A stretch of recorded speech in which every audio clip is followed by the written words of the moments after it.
साहब दीदी के पावन चरणों में प्रणाम। आप सभी भाई बहनों के पावन चरणों में प्रणाम।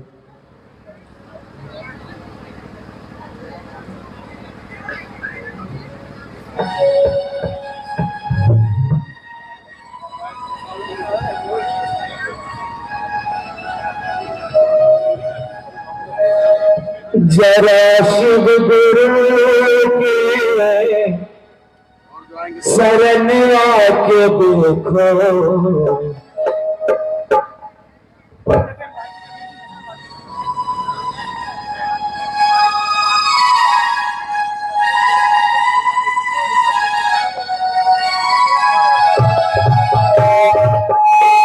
जरा शिव गुरु के शरण आके देखो, जरा शिव गुरु के शरण आके देखो, बहकता है कैसे आके देखो, बहकता है कैसे आके देखो, जरा शिव गुरु के शरण आके देखो, जरा शिव गुरु के शरण आके देखो,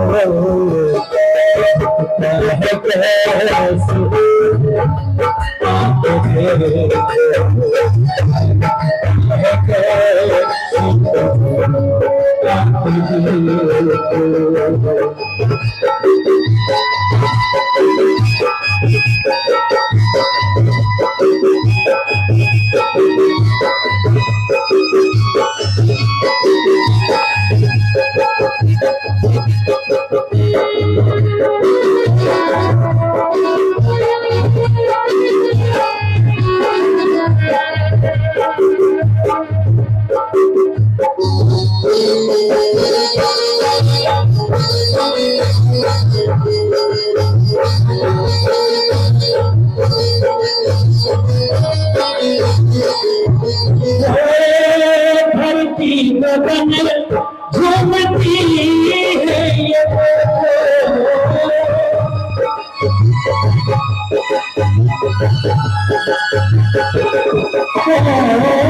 धरती गगन झूमती है ये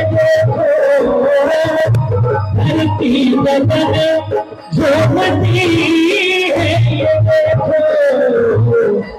भाई हरि भाई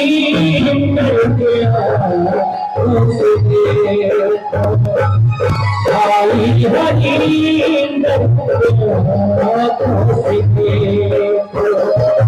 सारा जहां तुझको सजदा करेगा, सारा जहां तुझको सजदा करेगा, हरिंदर की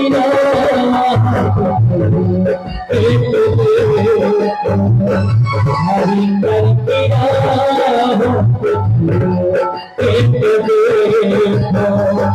जगा शिव गुरु के शरण आके देखो, जगा शिव गुरु के शरण आके देखो, महकता है कैसे आके देखो, महकता है कैसे आके देखो।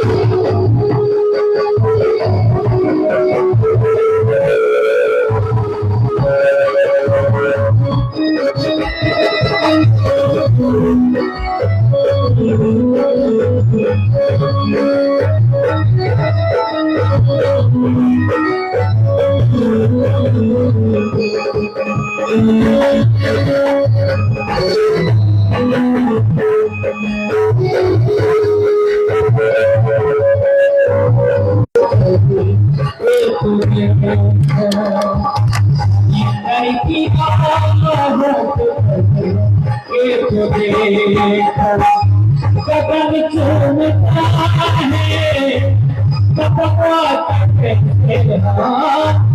कदम चूमता है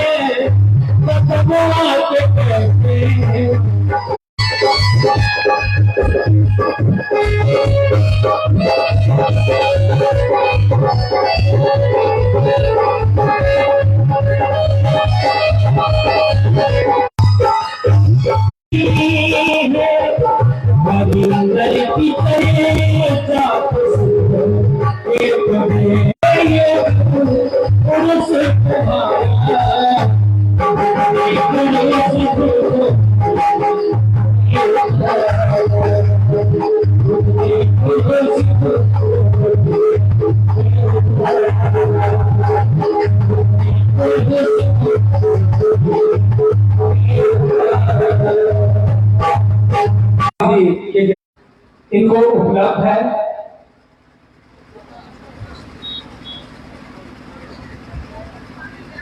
और साहब दीदी के गृहस्थ कुल के पहुंचने का पावन प्रयास है। दीदी बरखानंद जी गिरी विषय आओ चले शिव की ओर और कुछ जिज्ञासाएं जिसका समाधान भी करेंगे।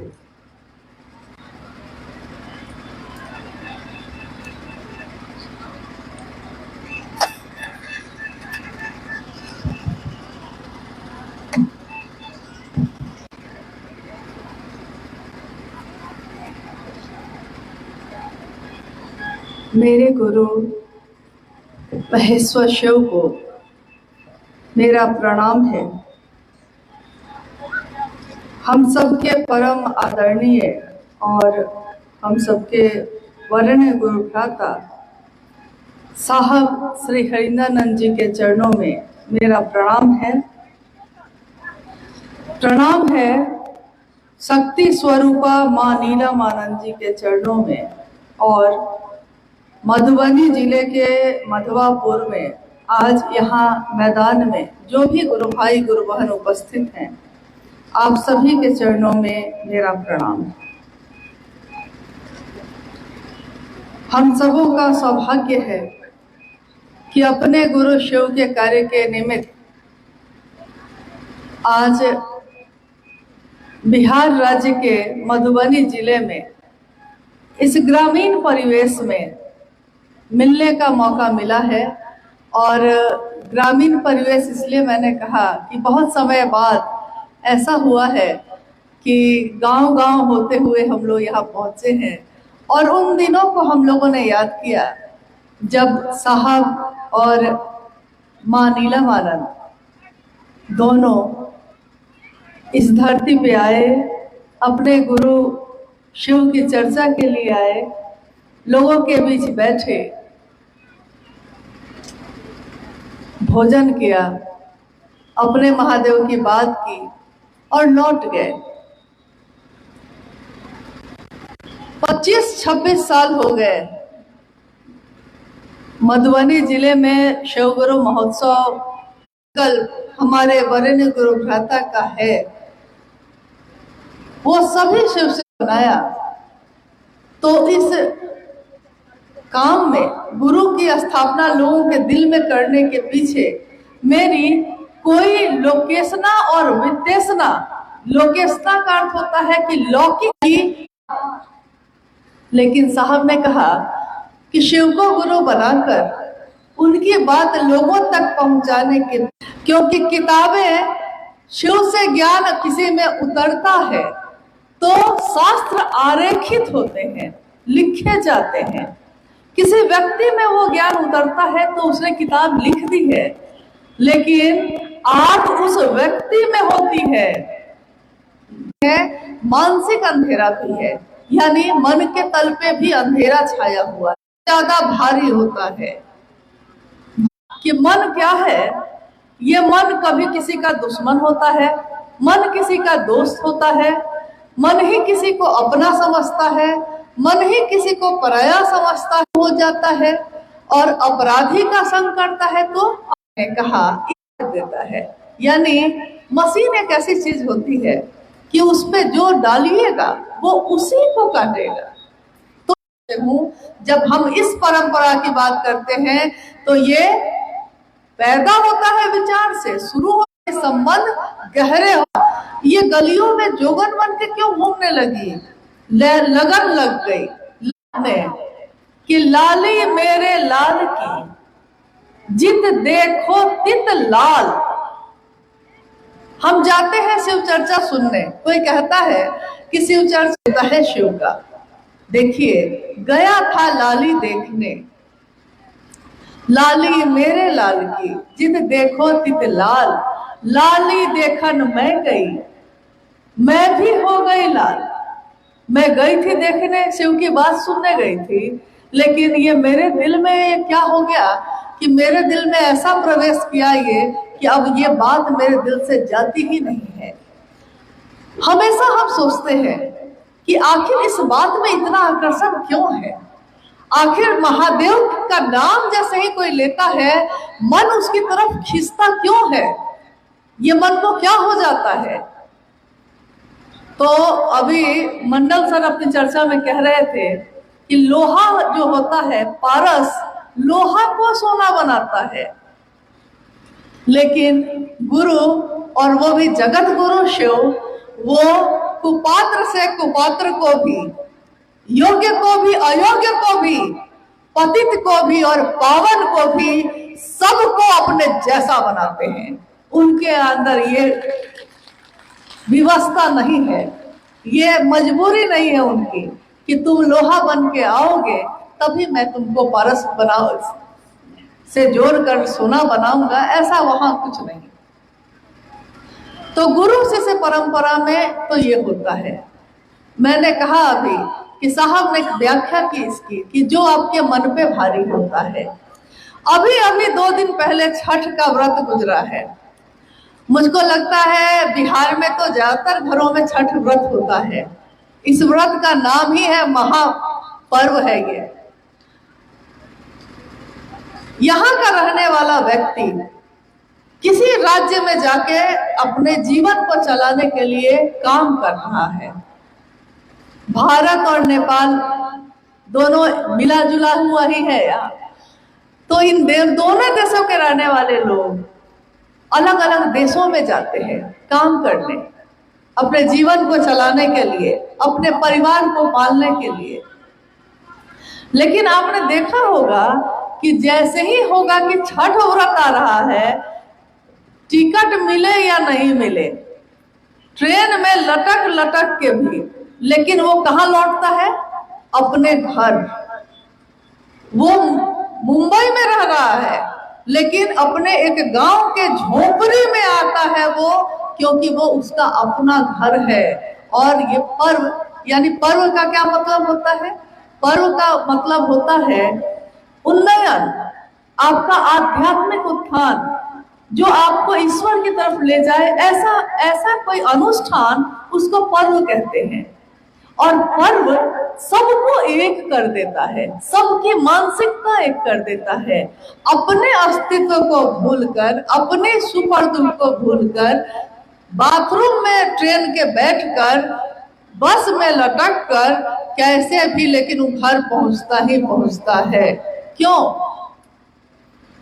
क्योंकि एक ऐसा समय आता है जब उसको लगता है कि अभी मुझको अपने घर लौटना जरूरी है। जब कोई बहुत बड़ा सुख होता है तब भी, और अगर कोई महामारी आ जाती है या दुख आ जाता है तब भी। अभी कुछ वर्ष पूर्व कोरोना महामारी आई थी, उस समय भी कोई सवारी नहीं मिली तो लाखों लोग सड़कों पे पैदल चल दिए कि कम से कम जीवित रहेंगे, अपने गांव तो पहुंच जाएंगे, अपने घर तो पहुंच जाएंगे। देखिए, जब सारे सहारे छूट जाते हैं, जब सारे लोग साथ छोड़ देते हैं, तो हमको याद आता है कि एक सहारा है जो मेरा घर है, चाहे जैसा है, चाहे वो बिल्डिंग है, चाहे वो झोपड़ी है, लेकिन वो मेरा है।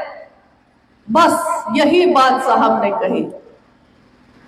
शिव सबका है तो हम उसकी परवाह नहीं करते। जिस दिन मेरा मन ये समझ जाता है कि वो शिव मेरा है, तो दूसरे करते हैं या नहीं करते हैं, मुझको महादेव का काम करना है, मुझको महादेव से दया मांगनी है, मुझको उनकी बात करनी है, मुझको उनको प्रणाम करना है, चाहे दूसरे करें या ना करें। और साहब ने कहा कि ये दुनिया जिसमें हम आए हैं, ये अपना देश है नहीं। आए हैं, कुछ समय के लिए आए हैं, लेकिन इतना सामान इकट्ठा करते हैं, इतनी चीजें इकट्ठी करते हैं कि लगता है जैसे यहाँ से जाएंगे ही नहीं। रहना नहीं देश वीराना है। इस देश में रहना नहीं है हम लोग को, हमेशा लौटना है एक दिन। जाकर क्या मुंह दिखाएंगे बाबुल को, क्या कहेंगे कि आपने जीवन दिया, आपने ये दुनिया दी, आपने परिवार दिया, आपने सुख दिया, लेकिन हम लोगों ने आपका नाम लेना भी छोड़ दिया। साहब ने कहा कि उस शिव को जो सबका है लेकिन तुम्हारा नहीं है, तुम अपना गुरु बनाओ उसको, अपना। इस शब्द में इतनी ताकत है, इतनी शक्ति है, इतना चुंबक की तरह यह काम करता है कि जैसे ही कहते हैं अपना, हम अपने सब चीजों को एक तरफ कर देते हैं और सबसे ज्यादा भारी गुरु हो जाते हैं। जैसे आपने देखा होगा कि राशन की दुकान पे तराजू रखता है, लोग पूछता है कि कितना किलो चाहिए चावल, तो हम लोग कहते हैं कि आधा किलो चाहिए। तो आधा किलो का वो जो वजन होता है वो रखता है एक तरफ, और एक तरफ वो चावल रखेगा। छोटा छोटा रखता रहता है, लेकिन एक बार में 1 किलो का जब रख देता है तो छोटा छोटा बहुत सामान उधर है, लेकिन 1 किलो वाला जो पलड़ा है वो सबसे भारी हो जाता है, और वो हो जाता है नीचे और बाकी सब हो जाते हैं हल्के, यानी ऊपर। शिव की शिष्यता भी जब हमारे आपके मन में भारी होती है तो वो इतनी भारी होती है कि जगत में सबसे ज्यादा भारी हो जाता है शिव, और बाकी सारे रिश्ते हो जाते हैं हल्के। एक तराजू पे आ जाते हैं बाकी सब, और एक पे आ जाता है सिर्फ मेरे गुरु शिव, और वो सबसे भारी हो जाते हैं। अब हम कहेंगे कि क्या इसके लिए हम लोगों ने कोई कर्मकांड किया है, कोई मंत्र का जप किया है, कोई तंत्र का प्रयोग किया है, कोई साधना उपासना की है? तो हम लोगों ने इसके लिए कुछ नहीं किया। हम लोगों ने कुछ नहीं किया। ये सारे कांटे और सारे जो कष्ट थे ना, वो हम सब के वर्ण गुरु भ्राता साहब श्री हरिंद्रानंद जी और दीदी नीलम आनंद जी ने खुद पे झेल लिया है। कैसे? आपने सुना अभी शिव शिष्यता की पृष्ठभूमि।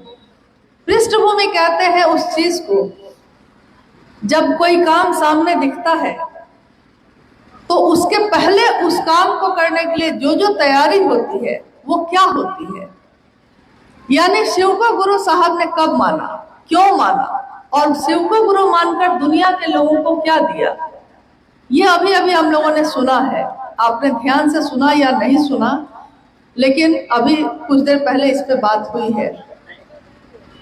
25 वर्ष की उम्र में साहब हरिंद्रानंद जी ने अपने जीवन को मुड़ के देखा। हम कहते हैं उसको सिंहावलोकन, यानी एक जंगल का राजा शेर जब जंगल से बाहर निकलता है तो वो मुड़कर अपने जंगल को निहारता है।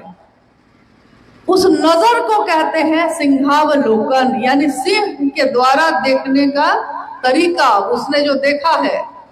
साहब हरिंद्रानंद जी ने अपने जीवन को मुड़ के देखा। उस समय 12 वर्ष की उम्र से उन्होंने चमत्कार की चाह में या अनजाने रहस्य को जानने की चाह में अनेक लोगों को गुरु बनाना शुरू किया। 14 वर्ष बीत गए उनके इसी में। 14 वर्षों तक वो अलग अलग गुरु के पीछे भटकते रहे, और आरा के गांगी शमशान में 1974 में उस एक क्षण में, एक पल में उन्होंने अपने जीवन को देखा कि ये मैंने क्या किया है, मेरे जीवन में मुझको क्या मिला। 14 वर्षों से उन्होंने क्या नहीं किया। शमशान साधना की, कब्रिस्तान साधना की, तंत्र में जो दुनिया में जो तंत्र मंत्र चलते हैं उनका प्रयोग किया, सब कुछ किया। लेकिन ये सब करने के बाद उन्होंने समझा, उनको बोध हुआ, ये समझ आई कि इन चीजों में कुछ भी रखा नहीं है, कुछ भी हासिल नहीं, कुछ भी नहीं मिला। और उनके मन में जो उन्होंने अपने बचपन से अपने घर में सुना था, अपने माता पिता के द्वारा, देखिए माता पिता की भूमिका भी बहुत बड़ी होती है इसमें, क्योंकि एक बचपन में एक बच्चा जो सुनता है, बड़े होके उसके जीवन में कब वो पुष्प बन के खिलता है पता ही नहीं चलता। साहब भजनानंद जी के मन में उस समय ये श्लोक, ये पंक्ति गूंज उठी, गुरुर ब्रह्मा गुरुर विष्णु गुरुर देवो महेश्वर, गुरु साक्षात पर ब्रह्म तस्मै श्री गुरुवे नमः। ये बच्चे भी पढ़ते हैं स्कूल में, घरों में श्लोक में गाए जाते हैं, पूजा में इसका प्रयोग किया जाता है। लेकिन उस समय उनके मन में अचानक ये आवाज, ये बात गूंज गई। उन्होंने कहा कि गुरु के बारे में कहा जाता है कि गुरु में ब्रह्मांडी शक्ति होती है, गुरु में वैष्णवी शक्ति होती है, गुरु में संहार करने की क्षमता होती है, गुरु साक्षात पर ब्रह्म मतलब परम सत्ता जो है, परम का भी जो परम है, काल का भी जो काल है, अघोर से भी जो अघोर है, कौन है वो? वैसी सत्ता को दुनिया ने नाम दिया शिव, महादेव। और उन्होंने कहा कि मैंने बस इतना ही सोचा कि गुरु भगवान होते हैं, वो भगवान के गुरु, ये वेद में बखान है, हजारों वर्ष पहले लिखा गया। वो घर घर में रामायण, महाभारत, गीता, वेद मिलते हैं, लोग रखते हैं, पढ़ते हैं उसको। लेकिन किसी का ध्यान नहीं गया इस पंक्ति पे कि गुरु के रूप में जब सबसे सुंदर गुरु उपलब्ध है तो हम उसी गुरु को अपन है तो शिव है। ये सारी चीजें लिखी हैं, संभवे गुरुवे नमः, सब चीजें लिखी हैं। लेकिन साहब को आश्चर्य हुआ कि दुनिया के लोग सब कुछ जानते हुए भी क्यों इस बात को नहीं समझ सके कि जब सबसे सुंदर चीज उपलब्ध है उसको छोड़कर कहाँ जा रही है। ये उसी के नाभि में है, लेकिन उसको नहीं पता है और ना कोई उसको आज तक समझा सका है। लेकिन हम सबों के दिल में वो शिव है, उनका बिया है। आज तक किसी ने हम लोगों को समझाया नहीं। आज साहब भजनानंद जी ने जब समझाया है, और कैसे कैसे समझाया है। अभी मंडल सर ने कहा ना कि 20 साल पहले जब वो विद्यार्थी थे और उनकी पहचान थी उनसे, उसके बाद वो चले गए, ये भी कॉलेज में पढ़ाते रहे। 20 वर्ष बीत गए। जब इनके घर जा रहे थे, साहब ने उनको कहा कि साहेबगंज में एक व्यक्ति है, और नाम बताया इनका कि रामेश्वर मंडल सर होंगे, उनको खबर करिएगा कि अगर उनको कुछ मिल गया है तो ठीक है, और नहीं मिला है तो वो मुझसे आकर मिले और शिव को अपना गुरु बनाए। 20 वर्षों तक ये स्मृति में थे। स्मृति में यानी साहब भजनानंद जी के दिमाग में ये थे, या वैसे सारे लोग जो आज शिव से हैं। एक घटना बताते हैं आपको, क्योंकि समय कम है, लेकिन तब भी हम लोग रांची में बैठे थे कुछ वर्ष, 2-3 वर्ष पहले की बात है, लगभग 3 वर्ष पहले की। रांची में साहब भजनानंद जी बैठे हैं, हम सभी शिव के से वहां बैठे हैं और बातचीत हो रही है। साहब ने कहा कि एक बात मैंने महादेव से कही, तो महादेव ने कहा कि मैं तुमको जानता हूं, मैंने तुमको कहा है, मैं तुमको जानता हूं। मतलब ये काम अब तुमको करना है, कैसे करोगे तुम करो, मैं तुमको जानता हूं, मैंने दूसरे को नहीं कहा है, तुमको कहा है। साहब ने कहा कि मेरे टीवी में महादेव दिखते हैं, अब आपके टीवी में दिखते हैं कि नहीं दिखते हैं हमको क्या पता, मेरे टीवी में दिखते हैं। तो मेरे महादेव ने कहा कि मैं तुमको जानता हूं। और एक पंक्ति भी साहब ने जो लिखी है किताब उसकी है कि जो शिव के प्रिय हैं, यानी शिव जिनको जानते हैं। तो उस दिन जब साहब ने ये बात कही, बात आई गई हो गई। कल होके फिर हम लोग जब बैठे थे, साहब ने सबसे पूछा, उस दिन जितने लोग वहां उपस्थित थे उन लोगों से पूछा कि आप कुछ ऐसा करिए कि महादेव आपको जाने, क्या करिए। सब कोई अपनी अपनी बात कह रहे थे, क्या करना चाहिए। तो महादेव का काम करिए, महादेव से दया मांगिए, यही चर्चा चल रही थी। तो मुझको याद आया कि साहब ने एक दिन कहा था, पिछले दिन कहा था कि शिव ने कहा है कि मैं तुमको जानता हूं। तो मैंने उनसे पूछा, देखिए ये बात बहुत महत्वपूर्ण है। मैंने साहब से पूछा कि महादेव ने कहा है कि वो आपको जानते हैं। उन्होंने कहा हाँ। मैंने उनसे पूछा कि आप हम लोगों को जानते हैं। साहब ने कहा बिल्कुल, एक जन्म का रिश्ता ये तो है नहीं, ये तो सदियों से जन्म जन्म का रिश्ता है। मतलब ऐसा थोड़ी है इस जन्म में, आज जो शिव से है इस जन्म में मिले हैं मुझको, लेकिन हम लोगों का रिश्ता तो सदियों सदियों से है। मैंने उनको कहा आप जानते हैं ना, और महादेव आपको जानते हैं, तो मामला ठीक है, क्योंकि आपको महादेव जानते हैं और आप हम सबों को जानते हैं, तो महादेव भी हम सबों को जानते हैं, क्योंकि हमको आप जानते हैं। साहब हंसने लगे। उन्होंने कहा कि अरे हम ही से चालाकी है, हम ही से चालाकी हो रही है। लेकिन बात कितनी महत्वपूर्ण है कि जिनके कारण आज हम सब शिव के शिष्य हैं, जिनके कारण आज शिव की शिष्यता हमारे दिलों में धड़क रही है, उनको ये दुनिया हमेशा याद करती रहे, कृतज्ञ रहे, एहसान मानती रहे।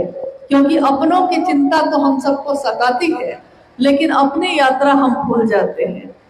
शिष्यानुभूति की ये पंक्ति है जो साहब हरिंदरानंद जी ने 1990 में लिखा था।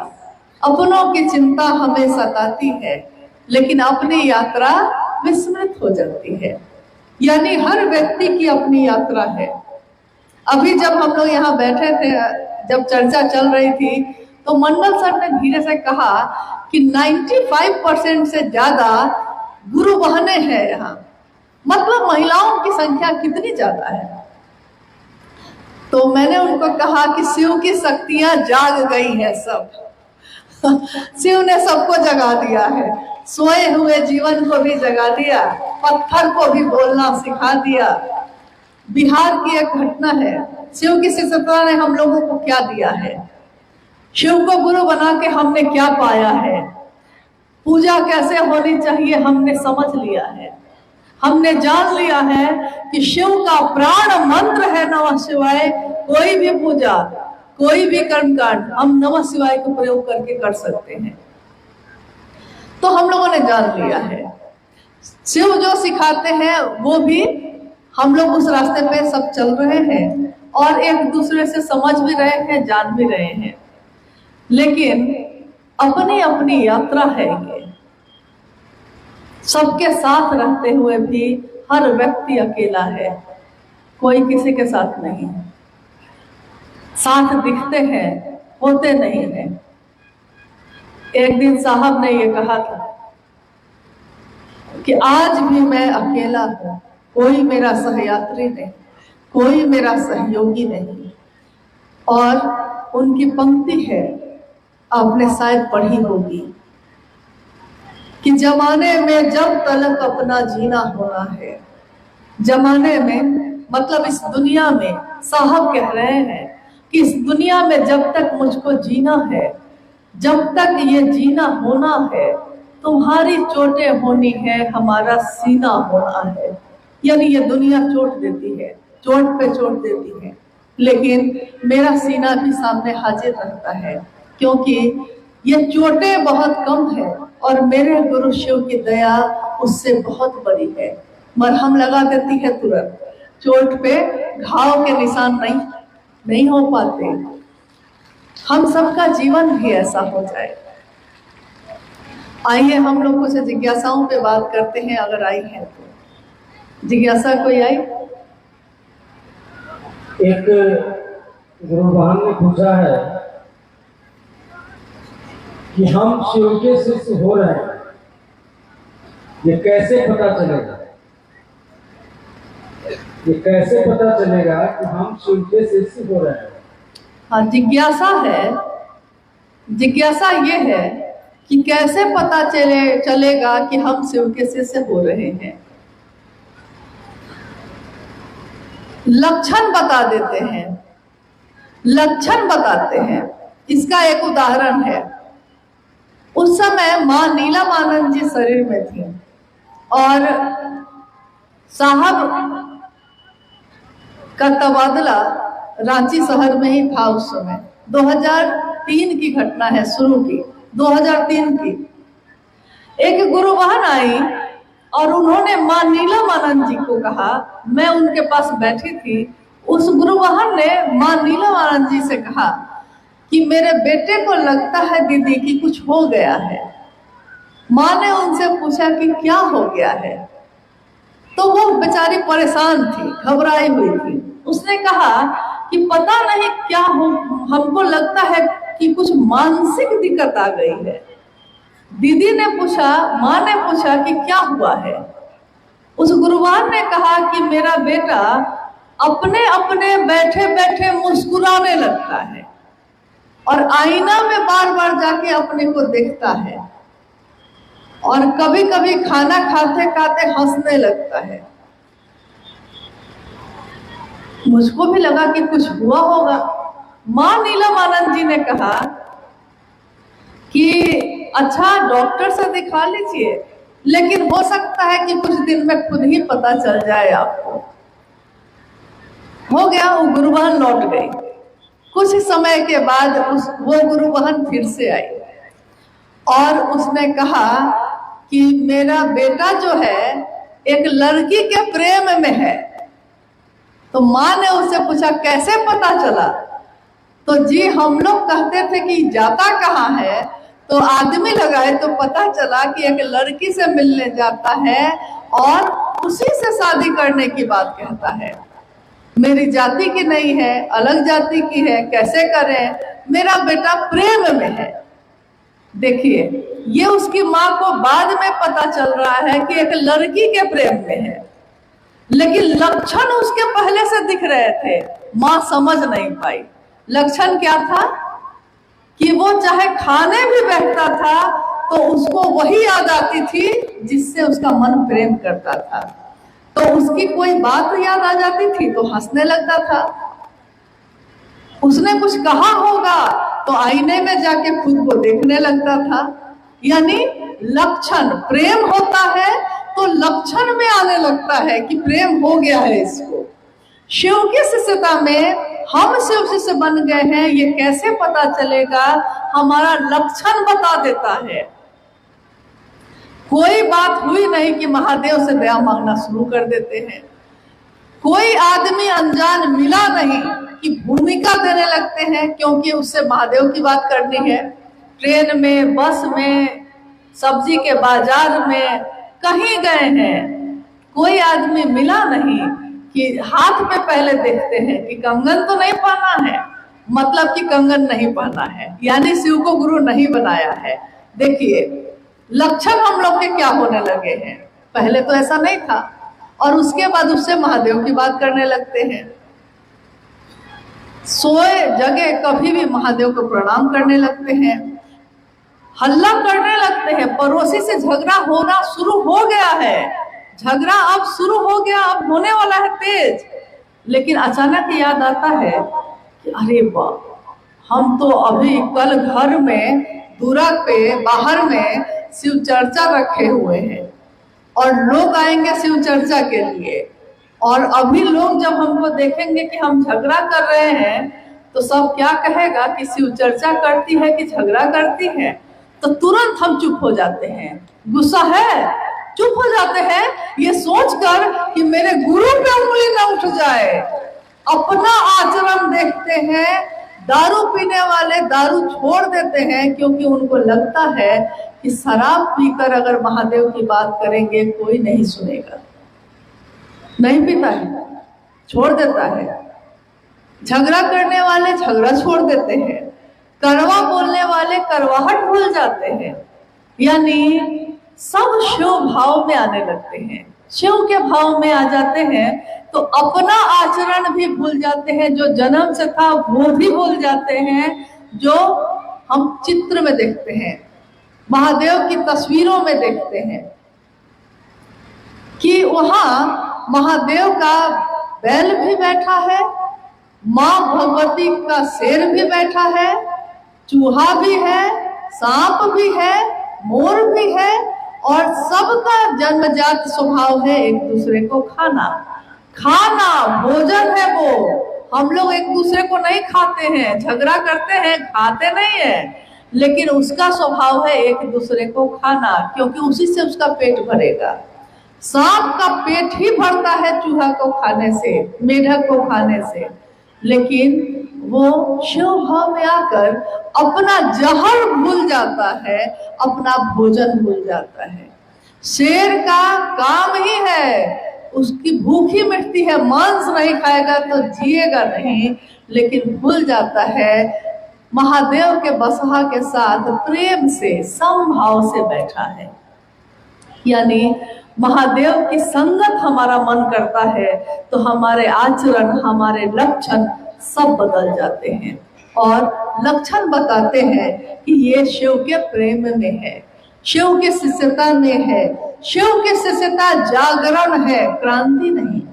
क्रांति का अर्थ होता है कि कोई एक चीज है उसको बदल के दूसरी चीज को ले आए हैं, लेकिन जागरण का अर्थ होता है कि जो आपके अंदर है, सोया हुआ है, वो जग गया है, वो सजग हो गया है, देखने लगा है अपने आप को, अपने यात्रा को, अपने जीवन को, अपने मन को। तो शिव की शिष्यता में शिव से हम कैसे होंगे, हमारे लक्षण बताने लगते हैं। बैठ जाइए, जिनको जहां जगह मिल रहा है बैठ जाइए, लेकिन अभी भी काम बहुत बाकी है। अभी थोड़ी देर पहले कुछ गुरु भाई जो है पानी की बोतल यहाँ बांटने लगे, तो मैंने देखा कि जैसे ही शिव चर्चा चल रही थी, लेकिन जैसे ही पानी का बोतल बांटने लगा सब पानी के बोतल के लिए हड़बड़ा गए। तो मुझको लगा कि अभी अभी 2 दिन का उपवास करके सब कोई उठा होगा। उस दिन 2 दिन का उपवास कैसे किया था? वो तो भोजन भी नहीं किया था, पानी भी नहीं पिया था, और अभी 4 घंटा पानी नहीं मिलेगा तो क्या दिक्कत है? कोई दिक्कत नहीं, लेकिन मन तुरंत भागता है। मन की यही आदत है। आप जा रहे हैं महादेव की तरफ और पानी का बोतल आया है तो ध्यान चला गया पानी के बोतल पे। मन ऐसे ही भटकता है, इतना ही चंचल है। सोचिए, इतने चंचल मन को शिव की तरफ बांध कर ले चलना सामान्य बात नहीं है, साधारण बात नहीं है, और ये किसी सामान्य आदमी की बात नहीं है। और कुछ है? साहब श्री शिष्यानुभूति में लिखते हैं कि शिव के शिष्य होने के लिए अस्थायी शिष्य भाव अनिवार्य है। इस पंक्ति को समझाने का प्रयास किया।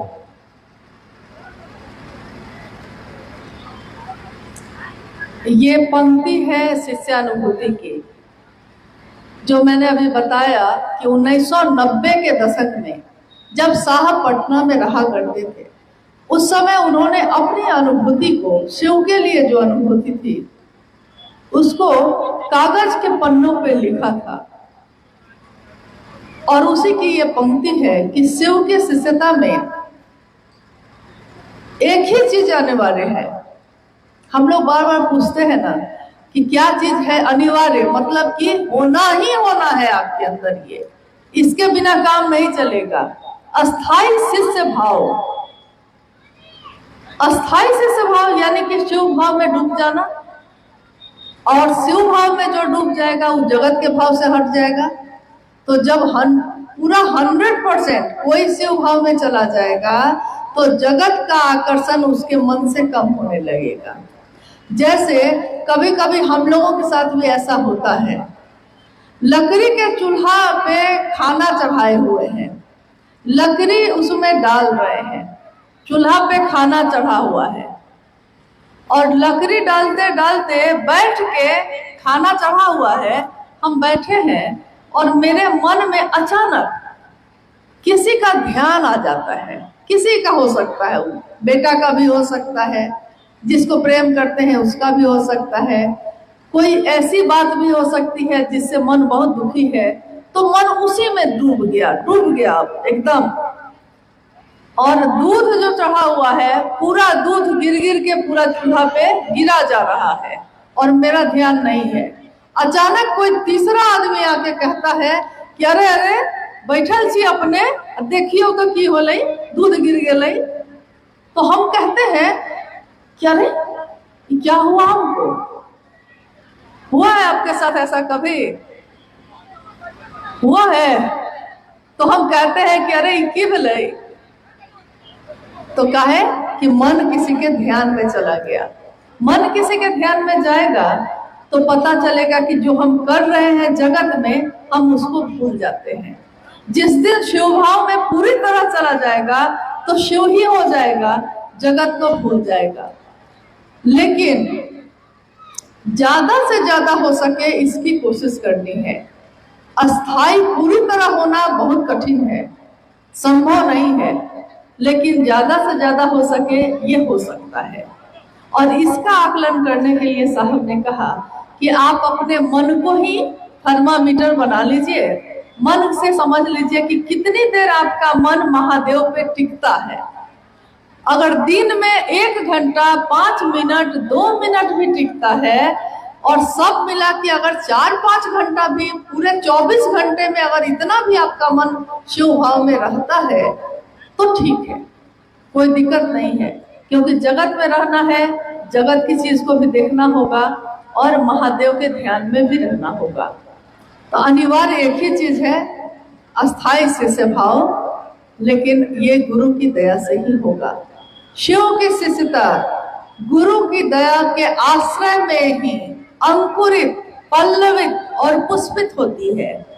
शिव की दया का जो आश्रय है, यानी उसमें जो निर्भर हम होते हैं, पूरी तरह उसमें हार के थक के डूब जाते हैं, तो उसमें शिव की शिष्यता का फूल खिलता है, पल्लवित होता है, पुष्पित होता है और सुगंधित होता है।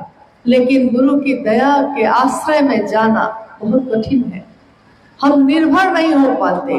कहा गया है, साहब ने अपनी किताब में भी लिखा है और चर्चाओं में भी कहा है कि निर्भर तब निर्भय, शिव गुरु के रूप में अभय वर देते हैं। अभय का वर मतलब कि पूरी तरह निभ्रांत, आप पूरी तरह अपने मन को महादेव के मन जैसा करके इस जगत में चल सकते हैं, लेकिन इसके लिए निर्भर होना पड़ता है पूरी तरह एक ही जगह पे। एक निष्ठता और समर्पण सर्वोपरि है। एक निष्ठता मेरे गुरु शिव, और कारण कौन है? तो साहब महेंद्रनाथ जी पुष्पित और पल्लवित करने में किसने मदद की है? तो मां नीलमानंद जी ने। बाकी हम सब शिव के शिष्य हैं, एक दूसरे के गुरु भाई गुरु बहन हैं। हम सब उस रास्ते पे चलते रहेंगे, लेकिन हमारा मन कृतज्ञ रहे, एहसान से भरा रहे उनके लिए जिनके कारण शिव आज मेरे और आपके गुरु हुए हैं। और कुछ है?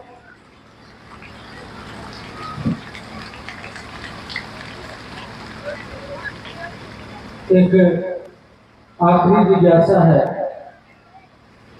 शिव के शिष्यता में हम लोगों को माली बनकर चलना है या मालिक बनकर? शिव की शिष्यता में माली बनकर चलना है माली समझे आप लोग? शिव की शिष्यता में हम सभी शिव शिष्यों को माली बन के चलना है कि मालिक बन के चलना है? शिव की शिष्यता का मालिक कौन है?